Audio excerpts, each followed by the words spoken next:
Cada 4 de febrero se evoca el Día Mundial de Lucha contra el Cáncer. La fecha es oportuna para dialogar en torno a su prevención, diagnóstico oportuno, terapéuticas y el acompañamiento de los pacientes. Y es que, sin ser unánime el criterio entre los científicos, informes recientes apuntan que al menos 1/3 de los cánceres se pueden prevenir, lo cual nos ofrece motivos para asumir posturas y tomar decisiones de salud que nos ayuden a reducir los riesgos de desarrollar la enfermedad. Pero ¿cuánto se puede lograr con la observancia de un estilo de vida saludable? ¿Realmente podemos ganarle al cáncer o la genética se impone inevitablemente? ¿Hasta qué punto un diagnóstico temprano puede detener el avance de esta enfermedad? ¿Tiene algún peso en ello nuestra aptitud mental? Hoy en Mitos de la Salud dialogamos sobre la prevención del cáncer con Vivian García y una voz autorizada de la oncología en Cuba. Gracias, Giancarlos, por tu presentación y buenas tardes. Sea usted bienvenido a estos 27 minutos del programa Mitos de la Salud, donde se dan la mano mente y corazón. Nos insertamos además, como la mayoría de los países en el mundo, a esta efeméride que tendrá lugar el 4 de febrero, Día Mundial de Lucha contra el Cáncer. Y para esclarecer una vez más algunas dudas, interrogantes sobre el tema, es un privilegio contar con la presencia del doctor Miguel Mola Corrales, que es especialista de segundo grado en oncología y además miembro de ese equipo de profesionales que tiene el Centro Territorial de Oncología acá en nuestra provincia de Holguín. Buenas tardes, doctor. Buenas tardes para ti, Vivian, para este magnífico colectivo de trabajo. Gracias. Y también para quien está en la casa mirándonos en estos momentos. Es un privilegio tenerlo acá para hablar sobre esta enfermedad que sigue, afectando una parte importante de la población a escala mundial. Yo creo que vale la pena brevemente acercarnos a qué es el cáncer, doctor Mola, y cómo se produce. Bueno, el cáncer realmente no es una única enfermedad. Se han descrito ya más de 200 enfermedades diferentes, que todas tienen un denominador común. Y es precisamente el cáncer. Uh-huh. El cáncer tenemos una definición clásica ya con casi 200 años aproximadamente de ser enunciada por un patólogo australiano, pero que trabajó muchos años en Inglaterra, es decir, Rupert Willis, y él decía que el cáncer o neoplasia es una masa normal de tejido cuyo crecimiento excede al de los tejidos normales y no está coordinado con ellos. Y además de que persiste de ese mismo modo excesivo aún después de finalizar el estímulo que le dio origen. Uh-huh. La patología moderna le añadió 3 características más. Uno es que esta masa es prácticamente autónoma, es decir, no depende del tejido normal para seguir viviendo y creciendo. Y además hace presa del portador, es decir, la mayoría de las veces causa el fallecimiento de los pacientes. Uh-huh. Y la forma en que se produce el cáncer es una enfermedad genética, vamos a ver más adelante, es decir, es una enfermedad genética y eminentemente genética. Se produce solamente cuando hay alteraciones en genes denominados protooncogenes que al alterarse, activarse, se convierten en oncogenes, que son los llamados genes del cáncer, y la inactivación de los genes supresores tumorales, es decir, la inactivación de los genes que nos deberían proteger para que el cáncer saliera. Uh-huh. Aunque realmente estas no son las funciones específicas de estos genes. Para que se manifieste la vida, no solamente la vida humana, la vida animal y toda la vida sobre este planeta, la célula tiene que tener características específicas y de funcionamiento para poder vivir.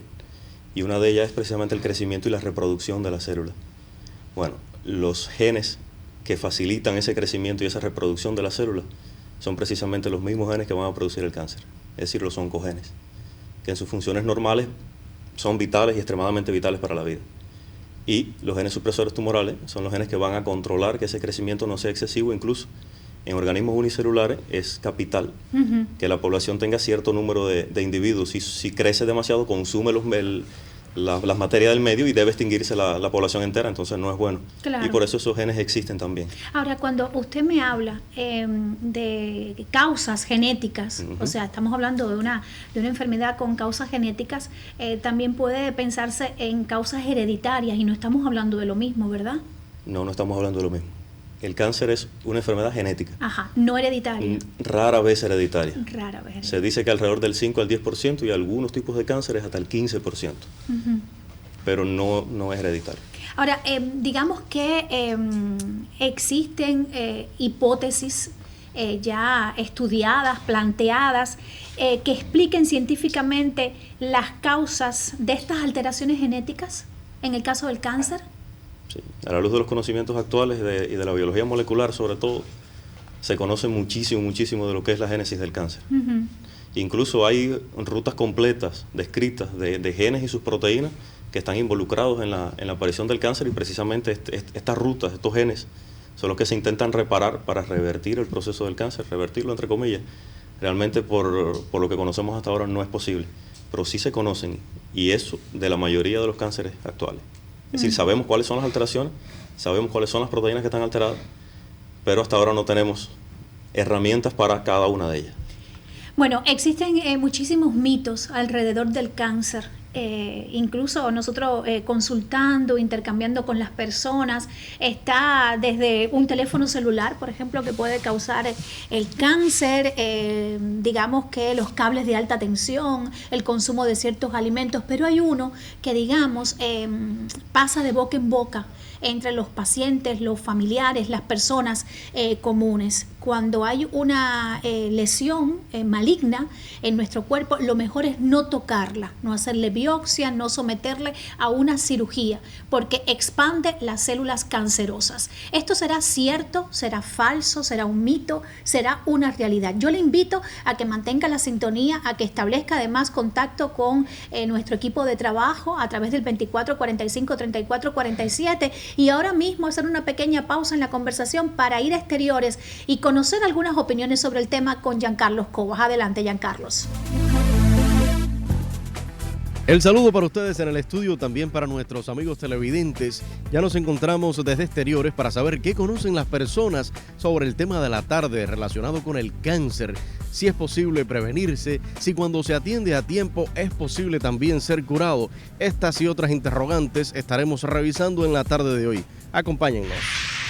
¿Cree que las personas que cuidan mucho su salud pueden prevenir enfermedades como el cáncer? En parte sí y en parte no, es lo que creo. Quizás si las personas cuidan su salud y tienen hábitos alimenticios sanos, pueda que la cuiden, pero hay veces que se te va de la mano. Si se cuida la salud, se evitan muchos tipos de cáncer. Depende del tipo de cáncer que sea. Puede ser, si se cuida, no fumar, no tomar, evita el cáncer de pulmón. El cáncer es difícil de evitar, pero sí uno lo puede más o menos controlar y alargar la vida. Por supuesto, de hecho es mejor prevenir que tener que lamentar. ¿De qué crees que depende la aparición del cáncer? ¿Piensa que es una enfermedad hereditaria?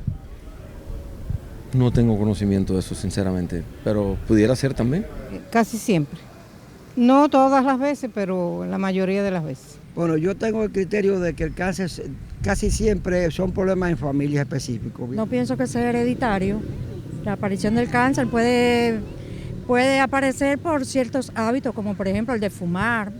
Las personas pueden adquirir por herencia las células malignas, sí. ¿Descubrir el cáncer a tiempo puede detener la enfermedad? Sí, en ocasiones bastante. Sí, como no. Tengo indicios de que sí, como no. Hay mucha gente que quizás no es que no se vayan a morir, pero pueden alargar su vida. Sí, como no. Con la detención hay tratamiento y hay operaciones también quirúrgicas, como no. ¿Existen algunas plantas, también alimentos que son útiles o que son sanos? ¿Cree que esto puede también frenar el cáncer? Bueno, sí, los alimentos ricos en vitaminas y minerales pueden frenar el cáncer, porque hay en la fruta, en los minerales hay sustancias, ¿no?, que actúan en las células cancerígenas. Es muy importante, una alimentación sana, ¿cómo no? ¿Conoce usted de alguna planta o alimentos que sean útiles, sirvan para frenar la enfermedad? No. Dicen que la guanábana es muy buena para eso. Pero bueno, no. ¿Y cómo la guanábana? ¿Se come la guanábana? ¿Se hace batido? Se puede tomar la guanábana, se puede hacer el té de guanábana, bueno, todo lo que pertenece al fruto y a la planta. Nunca se debe alejar la medicina, es decir, contemporánea, con la medicina tradicional, pero ambas tienen que ir de la mano. Recomendaría buscar ayuda especializada porque no, gracias a Dios, nunca he padecido de eso y estoy exento de ese problema. Estas son las opiniones que hemos encontrado en la tarde de hoy. Ahora devuelvo la señal a los estudios centrales. Continúa con Mitos de la Salud el programa donde se dan la mano mente y corazón. Gracias, Giancarlos, gracias, interesante como siempre estas opiniones que Giancarlos recibe de varias personas que siguen además nuestro programa. Doctor Mola, Miguel Mola, es el especialista que hoy comparte con nosotros en Mitos de la Salud, especialista de segundo grado en oncología. Para esclarecer algunas de estas opiniones que hemos escuchado acá en el programa, volvemos a los cambios genéticos, que es duda, ¿no? Digamos que frecuente, que fomenta el cáncer. ¿Pueden heredarse de nuestros padres esos cambios genéticos a los cuales usted se refirió al inicio? Sí pueden heredarse de los padres, pero el riesgo es realmente bajo. Si hablamos de que el cáncer hereditario es solamente alrededor del 10%, pues entonces nos queda un 90% que es esporádico. Es decir, la mutación aparece dentro de nosotros ya después de nacer. Uh-huh. No en el momento de la concepción ni en el momento de formar los gametos. Los gametos son las células sexuales que van a dar origen al nuevo individuo. Ahora, otra duda. Hay algunos cánceres que no son causados por esas mutaciones a las cuales usted se ha referido, mutaciones genéticas, y que pueden dar la impresión de que son de familia. A ver, todos los cánceres son producidos por mutaciones genéticas. ¿Todos? Todos, absolutamente todos. Todos, sí. ¿Qué pasa? Que pueden tener agregaciones dentro de la familia en dependencia de la localización de esa mutación precisa dentro del grupo de cromosomas que tenemos. A veces ocurre que dentro de la familia, a ver, por ejemplo, estoy pensando ahora mismo en uno de los genes que más predispone al cáncer de mama, que es el llamado BRCA1 y BRCA2, una familia de genes. Y si está en la familia, sobre todo los judíos de origen askenazi, que fueron los que dispersaron ese genotipo a través de Europa, y bueno, aquí en Cuba puede ser que haya algunos de sus descendientes, esas personas tienen un riesgo muchísimo mayor de padecer cáncer de mama a las mujeres y, por ejemplo, padecer cáncer de próstata a los hombres que el resto de la población. Y eso es a través de la familia. Pero no es lo más frecuente, no lo es. Pero a ver, estoy pensando ahora en otros tipos de cáncer, por ejemplo, que pueden estar asociados a factores que usted los va a mencionar en el programa, como el hábito de fumar, el hábito de consumir alcohol, que está comprobado científicamente que causa cáncer en el esófago y otros tipos de cánceres. Estos cánceres no es que venga, digamos, una predisposición genética y hay varias personas en la familia que puedan presentarlo. ¿Puede suceder eso? Puede suceder, pero de nuevo es bien raro. Por ejemplo, el cáncer de pulmón, cuando se va a evaluar a la hora de hacer, por ejemplo, los estudios de screening, es decir, de diagnóstico precoz del cáncer de pulmón, si el paciente que se va a evaluar, la persona que se va a evaluar, tiene un familiar de primera línea, sobre todo papá y mamá, con el antecedente de cáncer de pulmón, ya tiene 2 veces más riesgo de padecer cáncer de pulmón que una persona que no tenga esa característica, fume o no fume. Si fuma, entonces sí se multiplicaría casi por 20. Ajá. Entonces 2 veces más 20 es bastante. Si no fumara, pues el riesgo sigue siendo bajo, pero está presente. Doctor, ¿existen enfermedades dentro de los factores de riesgo que vamos a hablar de ellos que puedan predisponer a las personas a padecer ciertos tipos de cánceres? Sí, incluso infecciosas. Por ejemplo, las gastritis que son Helicobacter pylori positivas, cuando se hace el test, cuando no se trata adecuadamente de erradicar la bacteria, se puede padecer en un futuro tanto de cáncer gástrico, ¿sí? de la forma epitelial del cáncer gástrico como del linfoma gástrico. Y la causa conocida es precisamente la presencia de la bacteria. Es una enfermedad que produce una gastritis crónica debido a la presencia de la bacteria, puede predisponer al cáncer de estómago. ¿Qué otras enfermedades, por ejemplo, estoy pensando en una EPOC, que es una enfermedad obstructiva pulmonar, pudiera dar el traste con un cáncer de pulmón? Cuando hay un componente de fibrosis dentro de esa EPOC, es decir, que la parte que está rodeando los alvéolos en el pulmón, la parte que sostiene el pulmón, se vuelve muy gruesa por cualquier causa, casi siempre infecciosa, ahí también hay cierta predisposición a padecer cáncer de pulmón, también, sí. ¿Sucede con las enfermedades, por ejemplo, relacionadas con el colon? También, en el caso de la colitis, sobre todo las ulcerativas y las que son crónicas, puede aparecer cáncer de colon por una base de la colitis. ¿Qué pasa? Que también puede ser que ya se tenga heredada una mutación de cualquiera de los genes involucrados en el cáncer de colon y entonces equiparar el riesgo es bastante difícil ahí. Pero sí, hay enfermedades crónicas que predisponen al cáncer también. Doctor Mola, ¿qué otros factores de riesgo ambientales, sociales influyen en la aparición de esta enfermedad? A ver, la exposición al sol, sobre todo aquí en nuestro país. Cuba, localizada en el trópico de Cáncer, muy cerca del trópico de Cáncer. Es decir, que recibimos una cantidad de radiación ultravioleta excesivamente alta, protegerse la piel. porque el cáncer de piel, además, es el tipo de cáncer más frecuente de la población cubana. Es otro de los factores. ¿El consumo de tabaco? En cualquiera de sus formas, cigarrillo, masticarlo, incluso por la nariz también. Dicen que está relacionado científicamente, o sea, publicaciones recientes con la aparición de 15, o sea, el hábito de fumar, el consumo del hábito de fumar está relacionado con alrededor de 15 tipos de cánceres. Realmente de 23. Ah, de 23. 23 tipos de cánceres diferentes. De hecho, todos los cánceres de cabeza y cuello están muy relacionados con el hábito de fumar. El cáncer de pulmón y los bronquios, la vejiga también, incluso el cáncer de cervix en la mujer, que se evoca siempre que el principal factor de riesgo es la infección crónica por el virus del papiloma humano. Pues la presencia también del hábito tabáquico en estas mujeres acelera muchísimo la aparición del cáncer de cervix. Incluso ahí. Hablando, usted mencionaba ahorita de enfermedades infecciosas y ahora menciona el virus del papiloma humano, que también es otro virus que puede dar al traste con la enfermedad. En cuanto al consumo de bebidas alcohólicas en estos momentos, y que vamos a hablar de la prevención, cuando hay tantos jóvenes en edades cada día más tempranas que se inician en el hábito de consumir bebidas alcohólicas, este hábito, ¿con qué tipos de cánceres se asocia, doctor Mola? Sobre todo con los que están en el trayecto por el cual se consume el alcohol, es decir, la boca, la garganta, por llamarla de esa forma y no de la forma médica, el esófago, el estómago y prácticamente todo el tubo digestivo hacia abajo. Metabolizar el cáncer el alcohol es muy difícil y lleva un costo metabólico bastante alto. Además, casi siempre debe llevar a agua y energía, porque incluso el alcohol es un nutriente. Pero también como subproducto tiene una sustancia que es muy cancerígena. Pero se necesita una exposición demasiado prolongada al alcohol para que pueda ocurrir. Otro de los importantes es el cáncer de hígado. Sí, señor, también. Mortal. Y si se empieza desde edades bien tempranas, esa exposición que usted dice, de un periodo largo que va a dar al traste con alguna de estas enfermedades. Bueno, vamos a hacer otra pausa en la conversación. ¿Le parece bien, doctor Mola? Sí. Usted está en sintonía con Mitos de la Salud, el programa donde se dan la mano, mente y corazón, y tiene habilitado en el estudio el teléfono 24 45 34 47.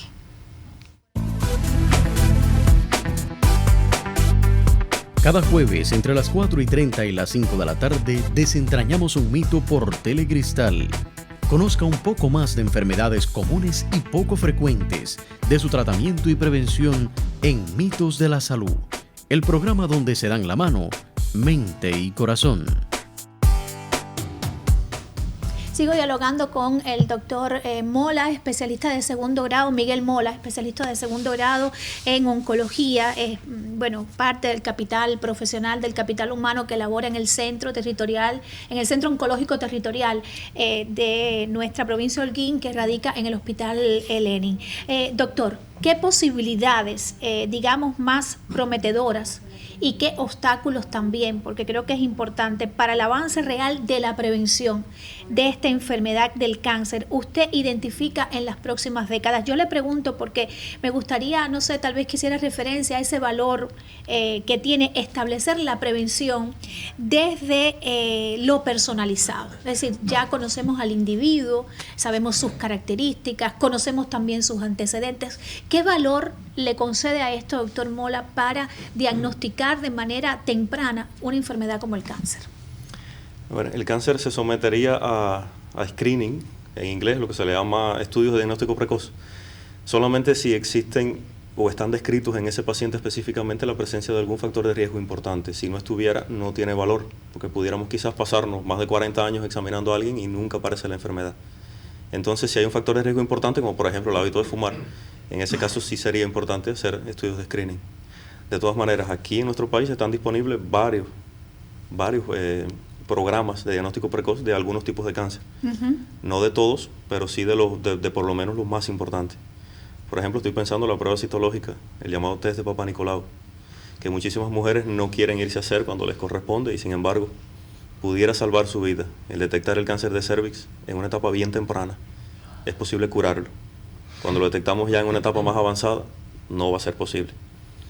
El caso también del cáncer bucal, por ejemplo, cuando se asiste a las consultas de estomatología, eso es importante también. La realización del PSA después que llegamos a los 50 años, los hombres. Ese es para el cáncer de próstata, así es. La mamografía. En el caso de la mamografía después de los 40 años o cuando hay factores de riesgo, incluso se puede empezar desde antes. Aunque se dice que para screening general en la población debería ser después de los 50 años. La presencia de sangre en las heces fecales, doctor. Ese es el llamado estudio SumaSoft, que está disponible aquí en Cuba y hecho aquí mismo en nuestro país. Es más complicado porque muchas cosas pueden darte resultados falsos positivos, sobre todo el consumo de carne roja, el consumo de frijoles, algún suplemento de hierro. Da positivo porque el estudio no mide la sangre, sino mide el hierro. La presencia del hierro en las heces. ¿Qué pasa? Que si diera positivo, entonces lleva a otro grupo de estudios, que en esos estudios es que está realmente enmarcado el programa de diagnóstico precoz del cáncer de colon. Y está disponible. Oiga, usted es bastante joven, pero bueno, ya decíamos, con una experiencia, con un segundo grado dentro de su especialidad, incluso con labores importantes fuera de nuestro país en el tema de la oncología, pero su apreciación, ¿se podrá un día establecer, digamos, el hecho de detectar el cáncer, ya que estamos hablando de estas pruebas, en un estadio lo suficientemente temprano para evitar, digamos, que avance esta enfermedad y que dé al traste con la vida del paciente? Bueno, con los cánceres más comunes ya se han dado bastantes pasos con respecto a eso. Por ejemplo, ahorita también mencionaba lo de la mutación del gen BRCA1 y BRCA2 para el caso del cáncer de mama. Se hace la mastectomía profiláctica cuando se sabe que uno tiene mutado el gen. Que esto puede tener su importancia o no, porque muchas personas tienen mutado el gen, tienen la predisposición y sin embargo nunca van a padecer de cáncer de mama. Y entonces someterse a una cirugía como una mastectomía bilateral para evitar un cáncer en un futuro, eso tiene sus implicaciones éticas, pero de todas maneras está disponible. Y eso se puede hacer por lo menos con las bases de datos internacionales que se tienen actualmente de las principales alteraciones del cáncer, no solamente desde el punto de vista genético, sino de las proteínas que se generan. Y al ya estarse descubriendo las nuevas tecnologías de secuenciación, por ejemplo, la llamada secuenciación de nueva generación, que son secuenciaciones en masa del genoma completo de un individuo, es decir que con apenas sacar una muestra de sangre se puede obtener toda la información genética de una persona.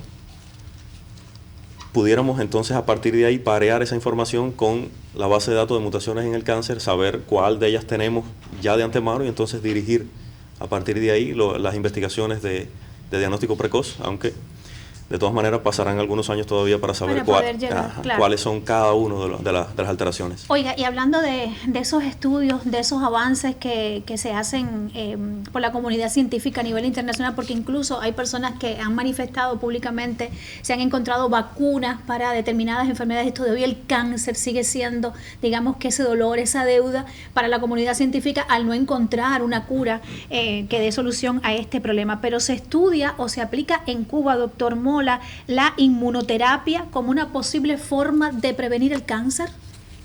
No, tenemos inmunoterapia, pero no para prevenirlo, sino para tratarlo. Y los resultados han sido bastante prometedores. Estoy ahora en estos momentos en la vacuna precisamente contra el cáncer de pulmón, Sinovac CGF. Y en el caso de los anticuerpos monoclonales, tanto el Nimotuzumab como el Racotumumab, que son productos cubanos con resultados excelentes en el tratamiento del cáncer de pulmón y otros tipos de cánceres. Eso es inmunoterapia. Está disponible, pero solamente para tratar la enfermedad, no para prevenirla. No para prevenirla. Que en otras partes del mundo sí existen, digamos, que ya tratamientos de inmunoterapia. ¿De inmunoterapia para prevenirlo? No. No, tampoco. No, tampoco. ¿Qué pasa? El cáncer como enfermedad es muy heterogéneo y las células pueden expresar o no expresar un antígeno específico y la inmunoterapia va dirigida contra un antígeno. Casi nunca tú generas un anticuerpo o una inmunoterapia contra varios antígenos al mismo tiempo. Es muy difícil desde el punto de vista tecnológico, incluso desde el punto de vista de la farmacología dentro del cuerpo de una persona. Y entonces tenemos un anticuerpo para un antígeno tumoral. Y es muy difícil saber si la persona que va a padecer el cáncer va a expresar precisamente ese antígeno. Entonces no se tiene inmunoterapia para eso. No se tiene. Acá tengo una llamada de Onidia Aguilera Cruz. Doctor, dice que padece de cáncer de piel. Tenía una verruga que dejó de sangrar y desapareció. Quiere saber si esta verruga podía volver a aparecer u otra en otra parte del cuerpo y que si esto pudiera convertirse en un cáncer de piel, en algo maligno. La pregunta es bastante difícil de contestar sin ver directamente la lesión de la piel. Mismo. Porque puede ser sencillamente una verruga vulgar que está sometida a irritación, quizás por la ropa, quizás por el trabajo que tiene, por la forma de moverse. La zona en la que está del cuerpo también es importante. Y no tiene nada que ver con el cáncer, desapareció sola y quizás pueda aparecer. La mayoría de las verrugas tienen una etiología infecciosa, es un virus del papiloma que no va a causar más ningún problema, sobre todo en la piel, pero que sí puede aparecer y desaparecer. Tendría que ver la verruga. De todas maneras, existe también una consulta de dermatología relacionada con estas lesiones en la piel, que sería oportuno que nuestra televidente, ante cualquier duda, pues se acerque para que entonces un especialista en dermatología específicamente le mire su verruga. Dice Marilyn Batista Mulet, también de la ciudad de Holguín, que su mamá falleció de cáncer. Y durante el proceso de consultas y tratamiento, los oncólogos que la atendieron tenían diferentes explicaciones y criterios, que no era lo mismo, doctor, nos dice ella. No dice más nada en cuanto a qué tipo de cáncer, pero eso puede pasar también. Por lo general no sucede porque nosotros en oncología, por suerte, trabajamos en base a protocolos internacionales. Y el protocolo pauta exactamente qué se hace desde el momento que se diagnostica hasta el momento, por ejemplo, del fallecimiento, tristemente. Hasta incluso después del fallecimiento, la atención a los familiares, nosotros lo tenemos protocolizado. Doctor Mola, ¿cuáles son los mensajes fundamentales sobre la prevención del cáncer que usted quisiera compartir en una emisión como esta antes de desentrañar el mito? A ver, la prevención del cáncer es muy difícil porque cánceres son muchos. Lo principal es que ante cualquier alteración, acudir a un médico. Nosotros conocemos muy bien, o cada persona conoce muy bien el funcionamiento de su propio cuerpo. Cuando haya algo que no es normal, siempre es bueno acudir al médico, porque puede ser un síntoma de cáncer. Y en ese caso, si está en una etapa inicial, pues sería muy fácil tratarlo y curarlo. A ver, pero de todas maneras, modificando algunos estilos de vida, una persona sana pues puede prevenir que aparezca esta enfermedad. Y estamos hablando de esto que usted decía, el consumo de ciertas sustancias que son nocivas, que está comprobado científicamente que son nocivas. Ahora, ¿es cierto o es falso el criterio? Ante el diagnóstico de una lesión de un cáncer, lo mejor es no tocarlo, no hacerle biopsia, no someterse a operación porque va a expandir las células cancerígenas. ¿Esto es cierto? ¿Es un mito o una realidad? Bueno, también muy difícil de responder la pregunta, porque cuando se toca la enfermedad, así como dice ahí como dice el mito, por personas que no trabajan en oncología, sí corre el riesgo de que se disemine. ¿Qué pasa? Los cirujanos oncólogos, sobre todo, que son los que hacen este tipo de trabajo, tienen protocolos muy estrictos a la hora de manejar tanto la cirugía oncológica como la toma de muestras para biopsia. Y cuando se hace en manos expertas, por supuesto que eso no va a ocurrir, es lo mejor. Se extirpa la enfermedad y siempre la cirugía es la mejor oportunidad para curar un cáncer o para controlarlo durante muchos años. Así mismo. Entonces, puede llegar a ser mito porque si, por ejemplo, una lesión de piel que sea tratada fuera del centro oncológico aquí mismo en Holguín y es un melanoma, corre el riesgo de que se disemine. Si se le toma la muestra de biopsia dentro del centro oncológico, eso no va a ocurrir, porque el protocolo está muy bien establecido y se toman todas las medidas para que eso no ocurra. Muchas gracias, doctor Mola, por su explicación, y a usted también le agradezco la sintonía. Nos estaremos encontrando dentro de 7 días para juntos desentrañar mitos de la salud. Muy buenas tardes. Próximamente, este espacio abordará la salud cardiovascular. ¿Qué relación tienen los dientes y el corazón? Conozca aspectos medulares de este tema en próximas emisiones de Mitos de la Salud, el programa donde se dan la mano mente y corazón.